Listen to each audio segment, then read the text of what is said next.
Are you finding yourself right now in a toxic relationship? Would you know it if you were in one? Well, today that's what we're going to explore, healthy versus toxic relationships. Join us today on Live Life in the Spirit.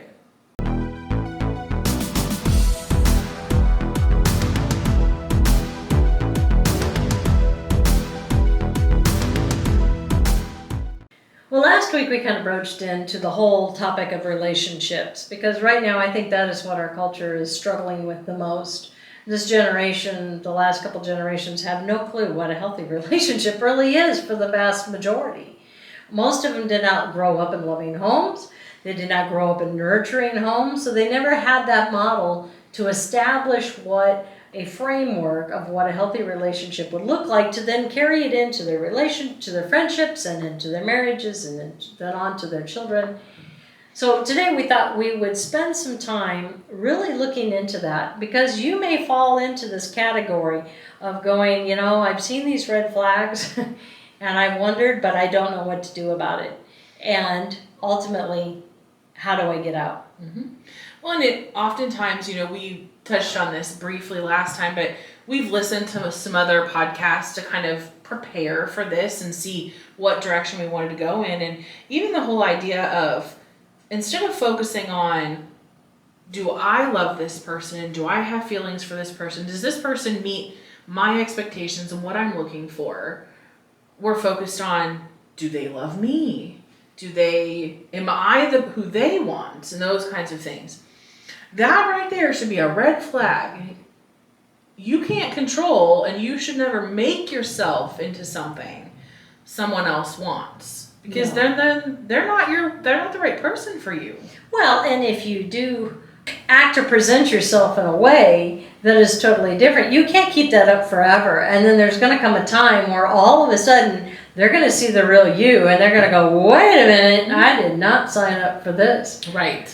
And sometimes it's interesting. People say, well, you can't hold that very long. I have had a friend who was married to a gentleman who, for the whole 2 years prior to getting married, he acted one completely, totally different way, and it was a flip of the switch. The minute they got married, he was 180 degrees the other way. And she's like, what did I get into? Mm-hmm.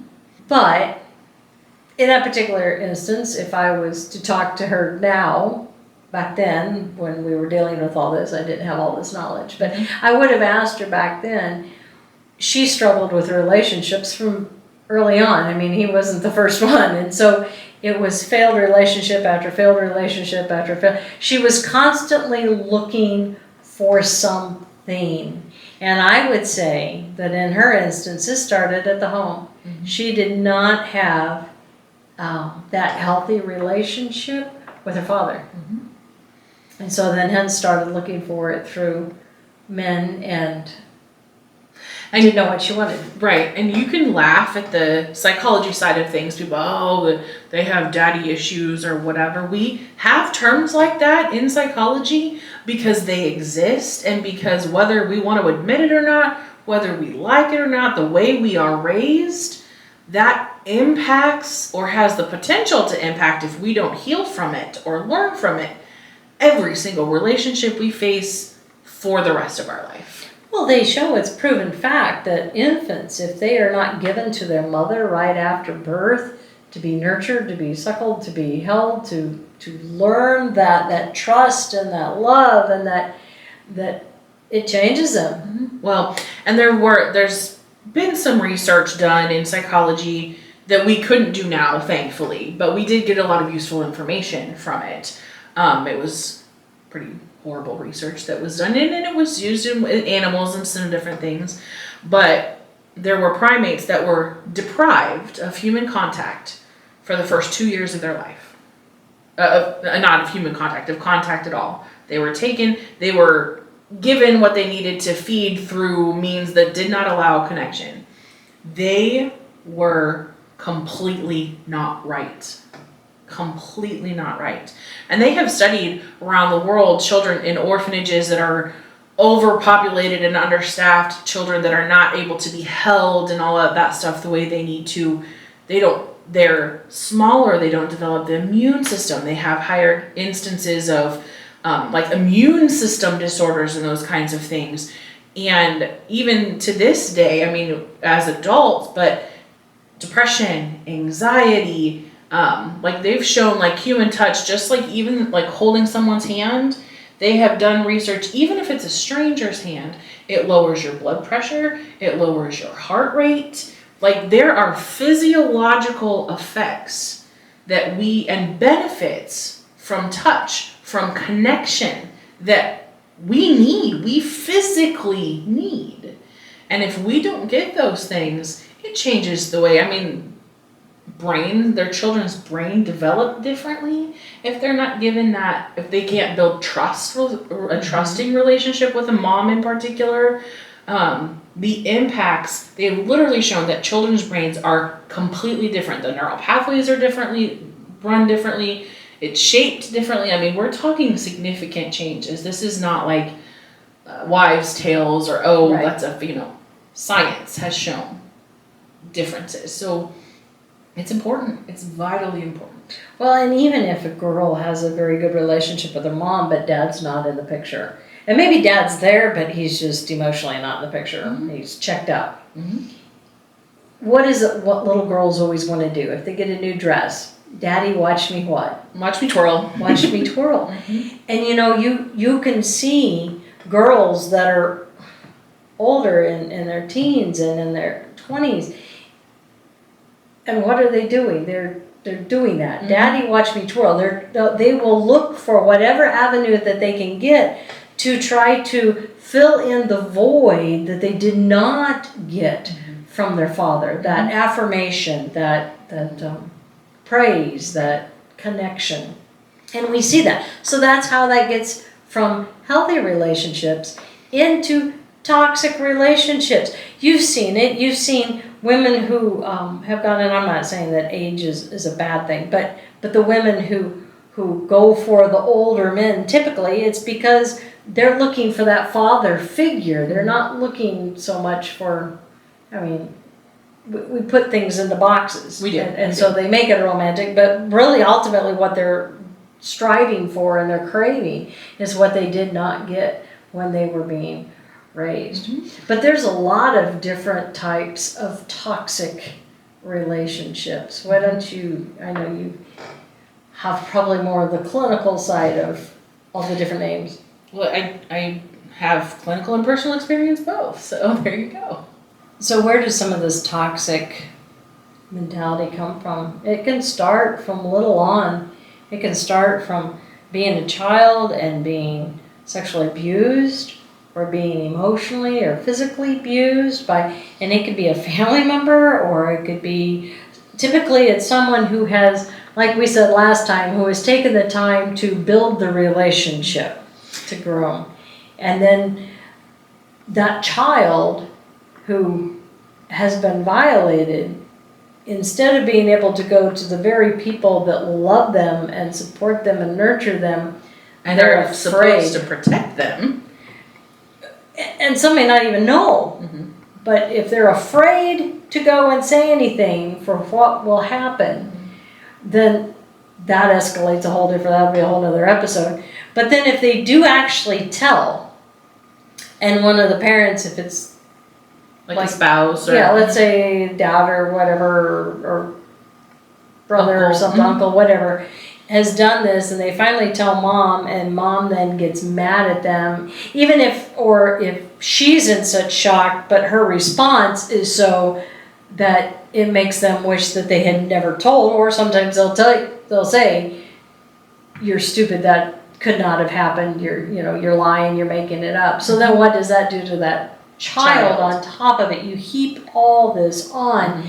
And so then it starts this whole journey of unhealthy, toxic relationships, because no longer can you trust anyone. Right. No longer can you open up to the very people you should be open up. No longer can you be vulnerable. No longer can you, it's a whole list of things that keep going on. And so now that whole relationship within that family unit is never going to be the same. Right.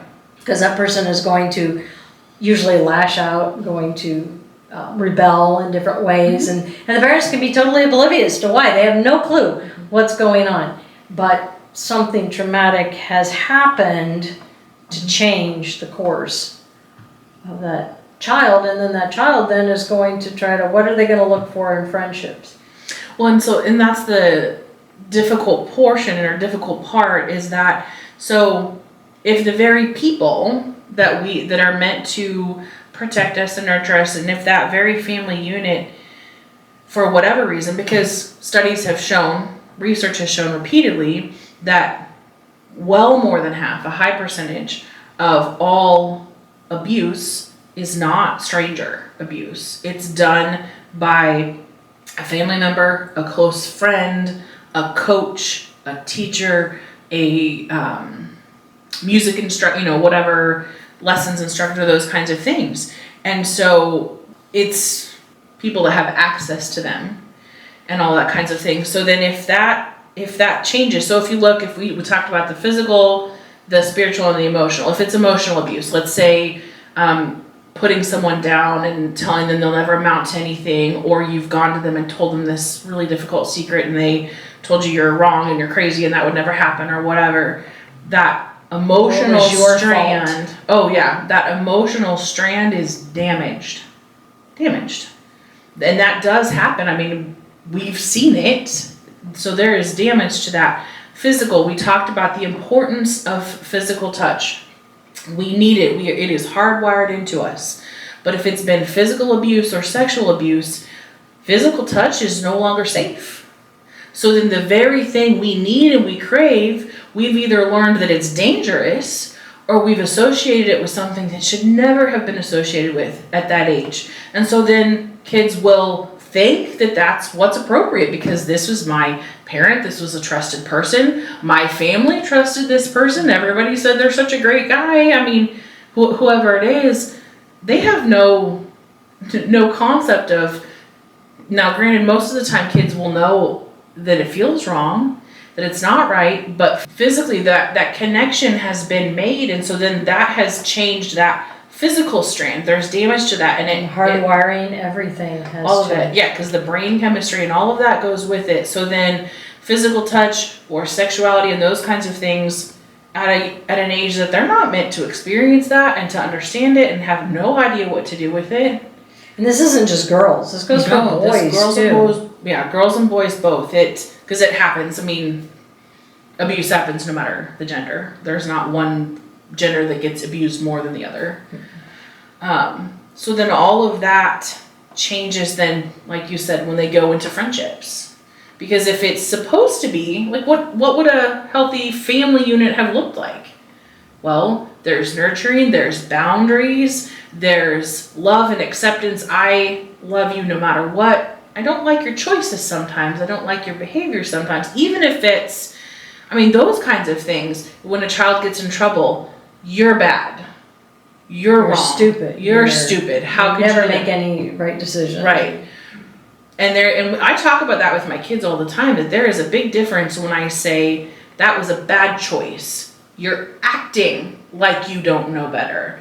That was not a smart choice for you to make. You know what I mean? Like, word choice is important, and I point out the difference to my kids because I want them to understand that I love them no matter what. But sometimes their choices. Always want to go back to, you say I'm stupid. Right. No, I didn't say that. But but this choice that you made, not the brightest thing you've ever done. But I don't think adults often realize no one can mess a child up more than the people meant to care for them. Mm-hmm. Just bottom line. That might not be found in a textbook in exactly those words, but the research is out there. It's absolutely the case. No one can. Actually, I'm sure Solomon in Proverbs probably had quite a bit to say about that. 100%. Well, so then when they're trying to establish relationships, so like you said, depending on what's been done to them, they don't know. they may try to do that to other kids. And it could be even so much as if they're being emotionally or verbally abused, all of a sudden then they're talking in ways, they're mimicking that. Or if somebody has been violated, they're going to look for safe people. They're going to, but then if you're constantly looking for safe people, then you become if you find someone else that's come from a toxic family as well, that's more of a control freak or more of a whatever, they're more willing to kowtow and to, when you look at your abused women, why they put up with what they do and they're constantly people pleasers and trying to keep the peace and trying to, because they don't want them to blow and because they're used to that. Their dad always did. Or you see this happen all the time. If somebody's parent was an alcoholic, they end up marrying an alcoholic. Or somebody was a physical abuser or emotionally verbal abuser, that's who they end up marrying, and that cycle continues. And it's both sides of the fence on that. So if you have a child who is verbally abused quite a bit and thinks very little of themselves, but that's what they're used to, then the friends that they find are going to be people that are bullies to them and mean to them and treat them because it's what they're used to. They think that's what it looks like.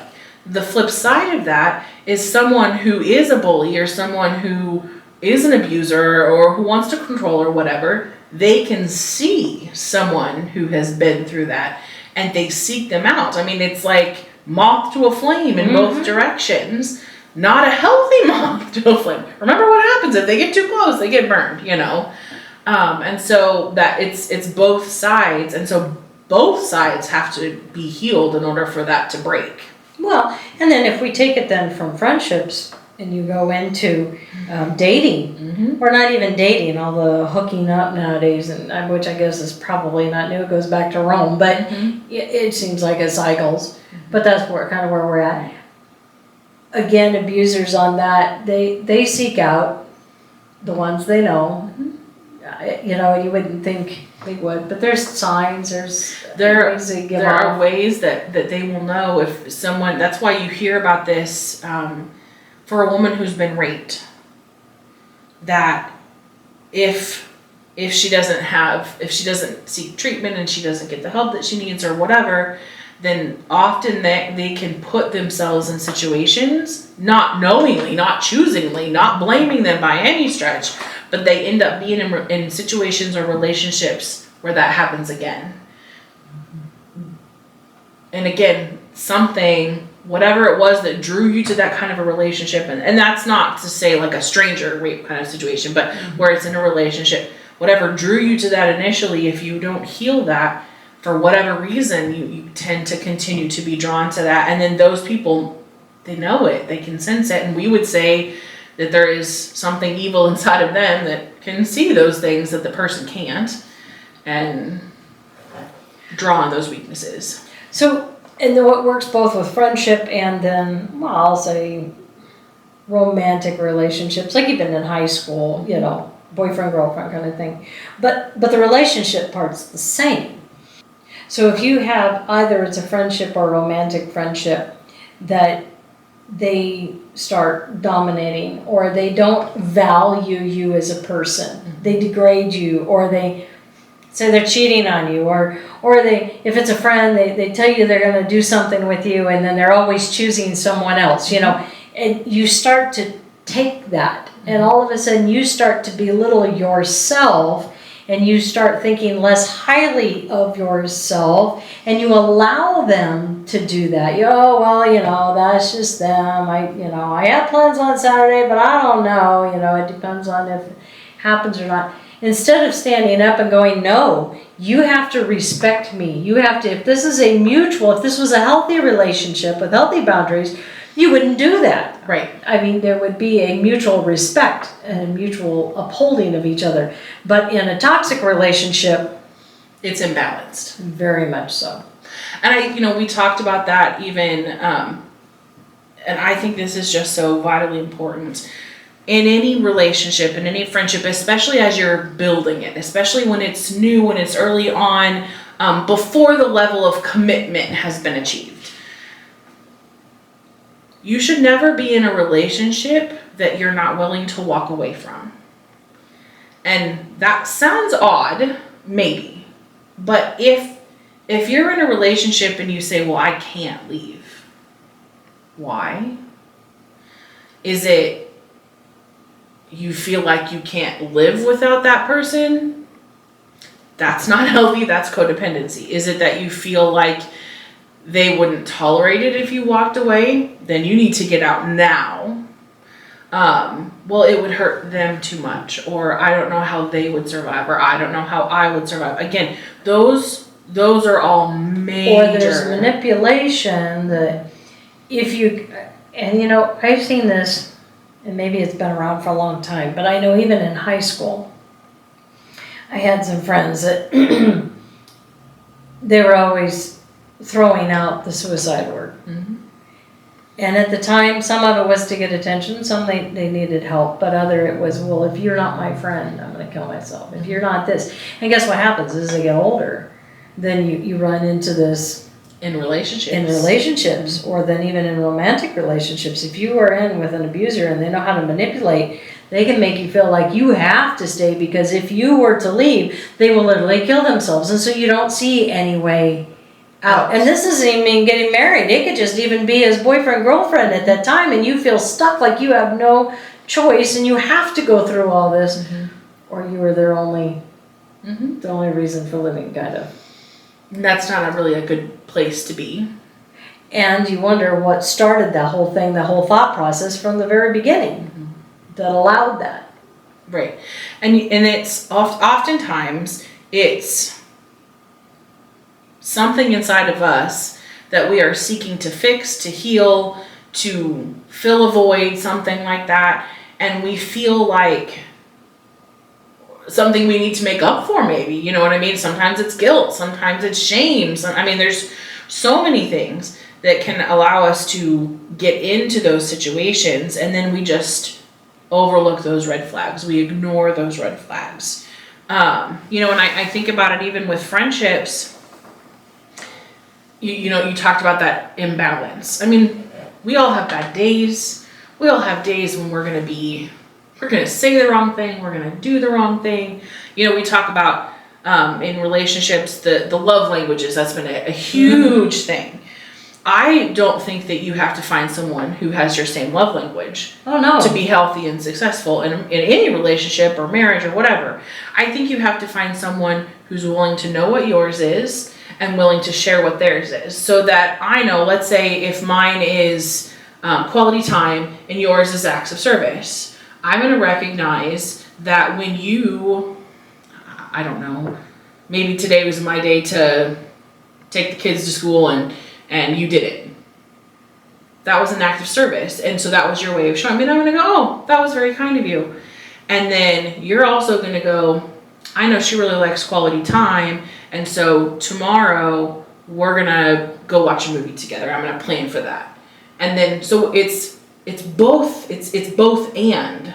I think we look at either or so much, and both and, that's way more powerful. Oh, it is, because that's that selfless love.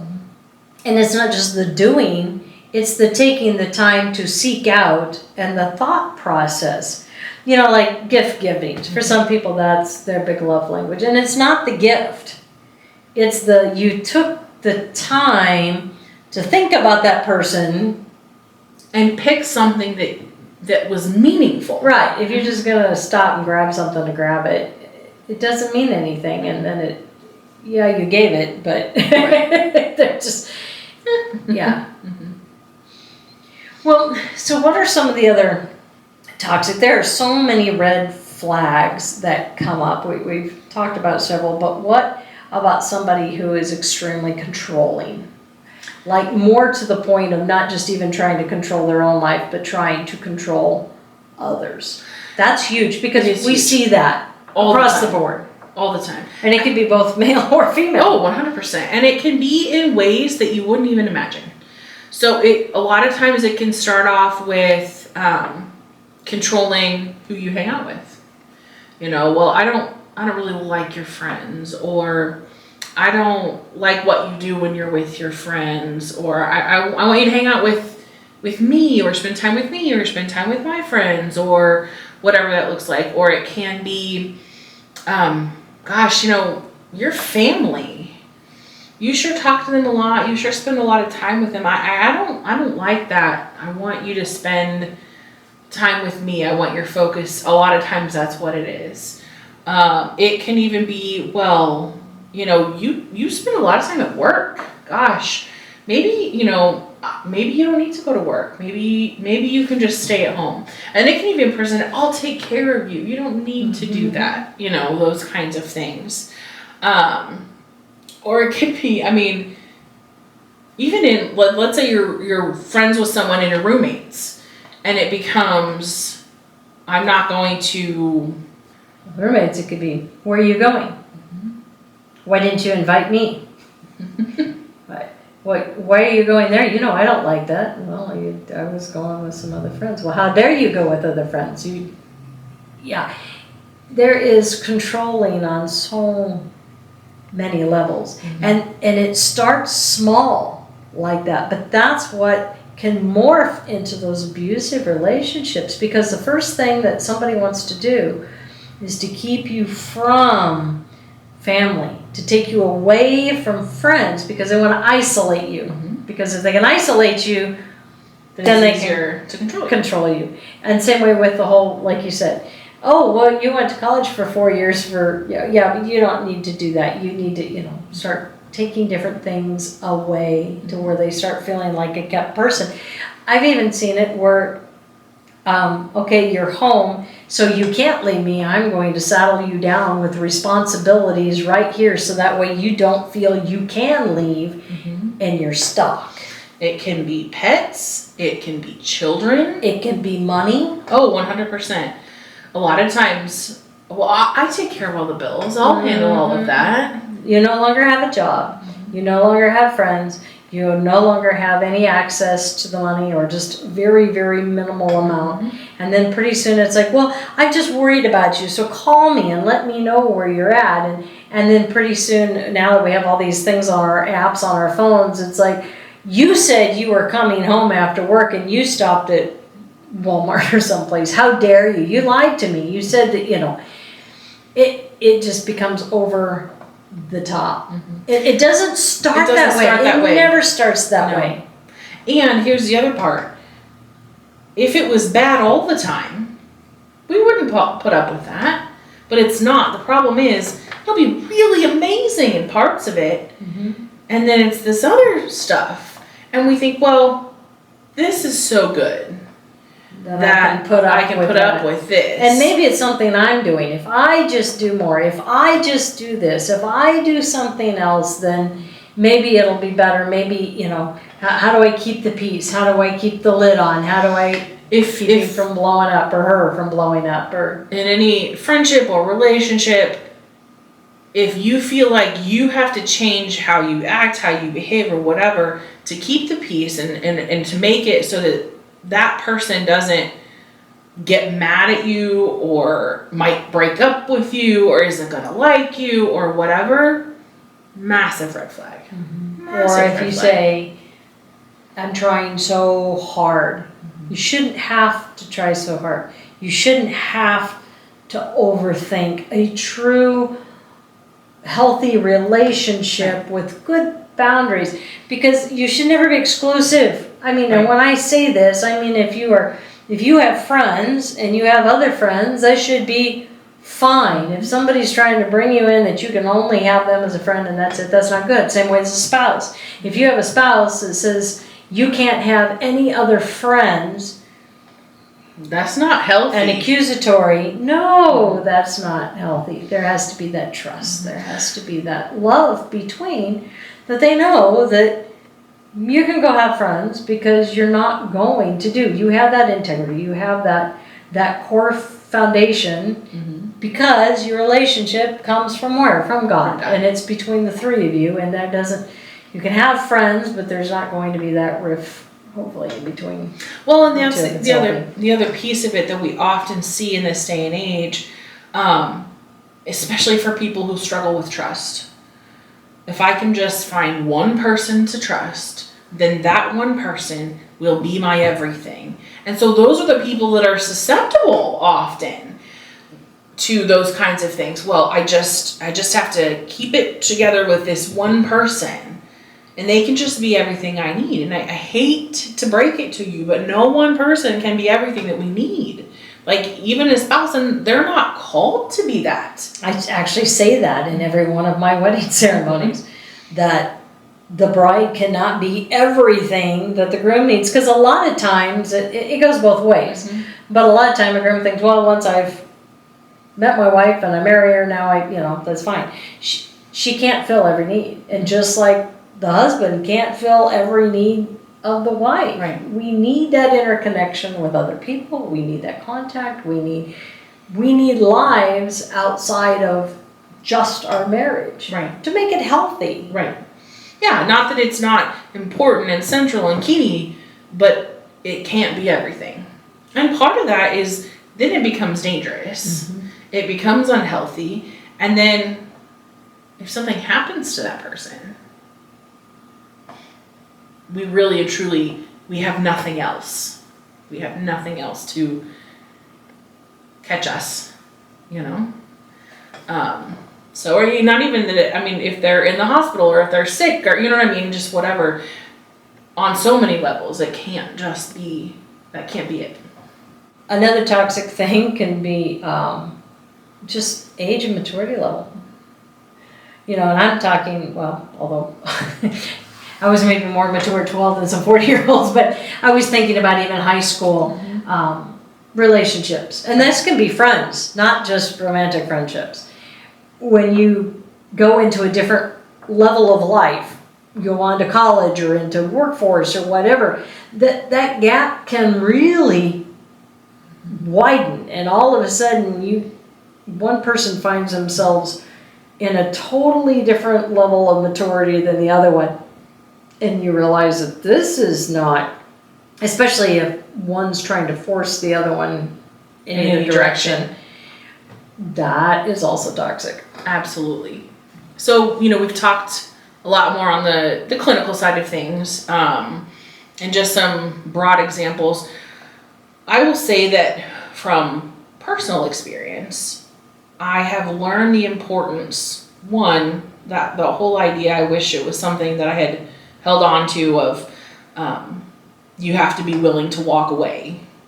And the other piece of it is realizing, if you're listening to this and you're realizing that you've been through some trauma, that you've been through some difficult things, if we talked about those three strands of who we are as a person, the physical, the spiritual, and the emotional. If you know that you have some damage to any one of those, I cannot stress the importance of making sure that you yourself are healed before you're putting yourself, especially in romantic relationships, because you will not seek out what is good for you.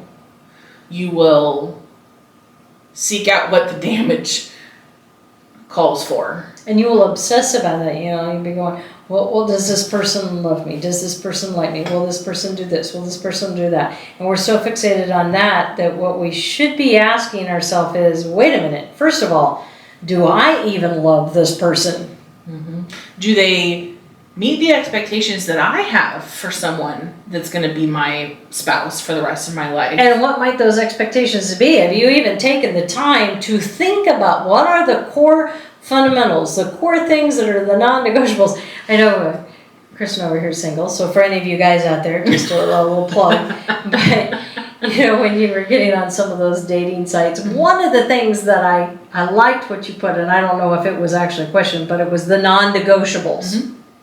And for a lot of people, they have no clue. They have a hard enough telling what they have to offer anyone else, which is really kind of sad too. Because if you have no clue what you have to offer someone else, and you have no clue what your non-negotiables are, how could you ever have a healthy relationship? Because you'll settle for anything. We talked about in the last episode the importance of that relationship with God. So often what we're doing is trying to fill a void that only God can fill. That relationship with Him is vital. And if you don't have that, you're just looking for anything else to try to be a substitution for it. And that's exactly what it is. It's a substitution. Minor, false little substitution. And if you take that, if you don't have a strong relationship with God, and you've got some parts of your life where you've had damage or trauma or brokenness, and those portions of you are still broken, then you're filling in the cracks there, trying to fix something here that can't be fixed in that way. And you're going to come out more broken is what's going to happen. Because what happens if water gets in the cracks and then it freezes? Those cracks get bigger. And that's what happens each time you go into another unhealthy relationship. You come out more broken and more in need of help and of healing. And so doing that work first, being comfortable, being single, that in this day and age, so many people can't. I know, I even had an aunt, much older aunt, who could not live alone. Could not. And so it was just from one unhealthy relationship to another, to another, to another. And she was trying to fill a void. Yes. You have to, and I get it, we're all relational people. Oh, of course. But choosing a really bad decision just because you don't want to live alone is not good. If a lot of this is starting to hit the nail on the head, if a lot of this is resonating, examples and things that we were thinking about, this is as old as time, 1 million examples.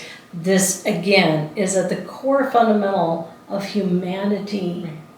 And God, that's why we looked last week at why God has the perfect model for what that relationship's supposed to be looks like between him, and then how we can springboard that into our relationships with everybody we will come in contact. But the enemy wants nothing more than to taint that, to damage it, to change it, and in that process, a damaged person going into another damaged relationship is not going to be good. No. So like I said, you have to be willing to be single, and then do the work. Do the work to heal yourself. I'm not going to tell you that it's easy work by any stretch, but it's worth it. It's so worth it. And I am a firm believer that mental health and mental health care and counseling, some of that can be a very important part of that process. I will also tell you that for me, I had done everything that this world could offer, and it could only get me to a certain point. And then that's where healing from God had to come in our healing ministry, because there were parts that my counselor couldn't heal. Now, I will say that going through that healing process with you, having the knowledge that I did of therapy and what that process looked like, it allowed me to do it easier probably. Because I could take, like these are the things that we're working on, and I know these are the things that are healed, and I'm going to write a letter, and I'm going to go burn it, or I'm going to, just do some different things that will help release some of that. So I'm certainly not one that's going to say, God is all we need, but he provides all different kinds of resources, but just doing that work so that you can then go into a relationship with your eyes wide open. Well, we're talking any relationship. Oh, absolutely. Even just another friendship and expectations. And I think maybe for platonic friendships, that is another toxic thing, is when people go in with unrealistic expectations of others that they can't provide or can't do, or maybe that's not, we all have different relationships, and relationships throughout your life, you're going to know there's going to be those that come and go, those that are tried and true, that are set in stone, that you guys have weathered through thick and thin, no matter what the storm is. And then there's those that you expect more out of them than what they can really give at that time. And that just sets you up for disappointment, and sometimes then those boundaries just are blurred. Right. Well, and I think, I laugh, that's probably... with friendships, that's one of my downfalls. I heard somewhere that people come into your life for a reason, a season, or a lifetime. And I have a tendency when I meet someone, if we're going to become friends, I automatically assume they're going to be a lifetime person. And they're not always. And so then I have to go through that grieving process when I realize that they're a reason or a season person, right or wrong. But you have to be willing to let go, you know. You know, there are some times when, you know, I know the last couple of years have seen enormous growth in my spiritual life and in my emotional health and personal life just in general in a lot of ways. And that has changed some friendships for me because, and again, I'm someone where like, if I'm growing and I'm excited about something, I'm like, come on, and not everybody's there, you know? And so recognizing that and having to be okay with that. And then also recognizing, we've talked about this, not all friendships are the same. You know, you can have, I mean, I have friends that I've had from elementary school that those are the kinds of friends that like, no, we don't talk on a regular basis. We probably, life is busy and worship is passing in the night sometime. But I could call that person at 2:00 in the morning if I was in need of something or if I needed to talk, and they would answer and they would be there. You know what I mean? Like it's not the same kind of friendship that I have where we're talking every day and we're texting jokes and doing that. We just don't do that. But after, let's not talk about how many years, you've established that and we accept that that's where the friendship is, and that's okay, you know? So for me, understanding that not everybody's going to be the friend that you're texting with every day and that knows every detail of your life, like that's okay, you know? But not everybody's going to be in that slot. Right. And just like when you're married, yes, your spouse should be your best friend as well. But you also need realizing that on both sides, that each one needs other friends. Because again, you can't be everything to one person. You just can't. Because we're not made to be.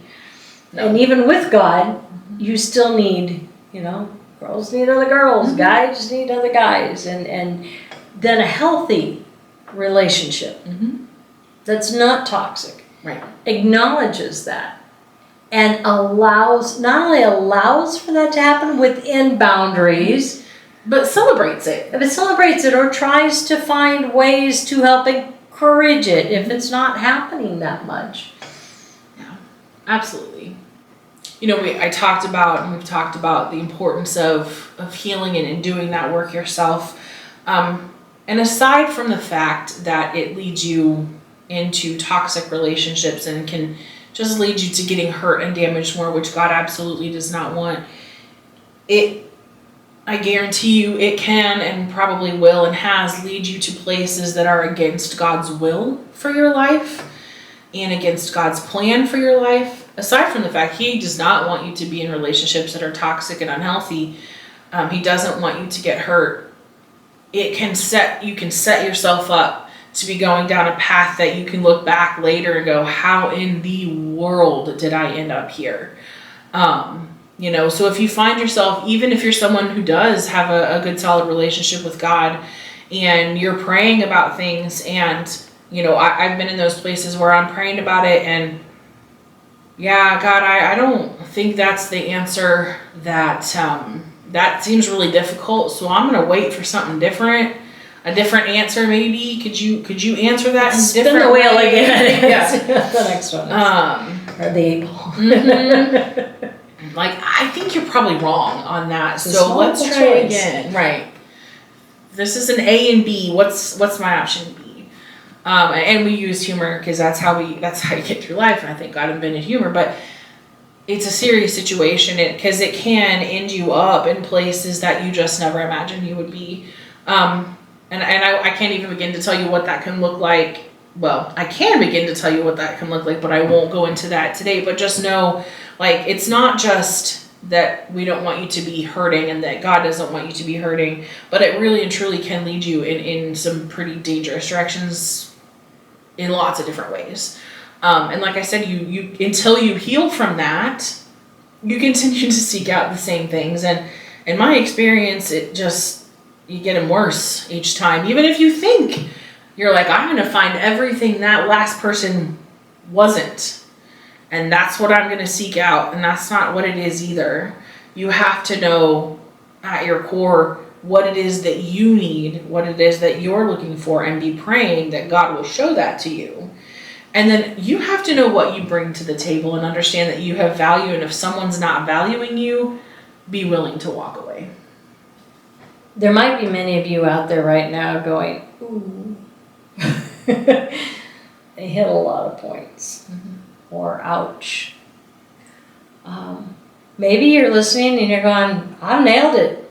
I feel like I pretty much have healthy relationships and I've got good boundaries put into place and I'm doing pretty good. And that is great. That is absolutely wonderful.